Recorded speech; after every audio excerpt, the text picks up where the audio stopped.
গুয়াহাটি থেকে কোচবিহার আসার পথে একটা খুব সুন্দর দৃশ্য আজ তোমাদের সাথে শেয়ার করতে যাচ্ছি। বঙ্গাইগাঁওয়ের ঠিক আগে রাস্তায় যেতে যেতে হঠাৎ চোখে পড়লো এই সুন্দর একটা দৃশ্য দেখে, আর নিজেকে কন্ট্রোল না করতে পেরে আমরা গাড়ির থেকে নেমে যাই ওটা দেখার জন্য। এত সুন্দর পরিষ্কার নদী আর এত সুন্দর স্বচ্ছ জল এখন দেখাই যায় না। তো একদম ওই সময়টা প্রায় সূর্যি অস্তপাটে এই সময়টা আমরা গেছি। ওই সময়টা এত সুন্দর সূর্যের একটা ভিউ আসছিল যে নিজের খালি চোখে আমি যেটা দেখেছি সেইটা হয়তো আমি এখানে দেখাতে পারিনি।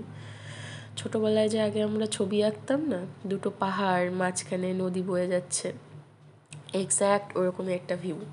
আর যেমন ছবিটা আমরা অনেক সুন্দর নিট অ্যান্ড ক্লিন আঁকি, কোনো নোংরা আবর্জনা প্লাস্টিক্স থাকে না, নদীটা একদম ওরকম, কোনো নোংরা নেই, কোনো আবর্জনা নেই, খুব সুন্দর মেনটেন, ক্লিয়ার, প্রাকৃতিক সৌন্দর্য যেমনটা হয়, যেমনটা মাদার নেচার হয় তেমনটাই সুন্দর।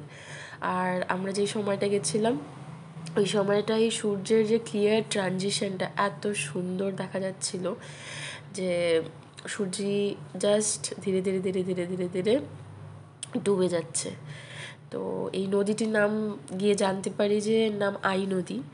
তোমরা যারা হয়তো এই রুট দিয়ে যাতায়াত করো তারা নিশ্চয়ই জেনে থাকবে, আর যদি কখনো চোখে দেখো তাহলে আমি রেকমেন্ড করব তোমরা অবশ্যই যাবে। এই সূর্যি ডোবার পরের কিছুক্ষণ মুহূর্ত আমি ছবি দিয়ে ক্যাপচার করেছি। এই কালারগুলোও অনেকটাই এসেছে, তবে একদম দুধে আলতা রং, কখনো কমলা রং, এরকম করে করে করে গাঢ় হচ্ছিল জিনিসটা। আর এত সুন্দর ক্রিস্টাল রিফ্লেকশন আসছিল যে মানে আমি তো মানে মন ভরে, যেটা বলে না, চোখ ভরে দেখেছি।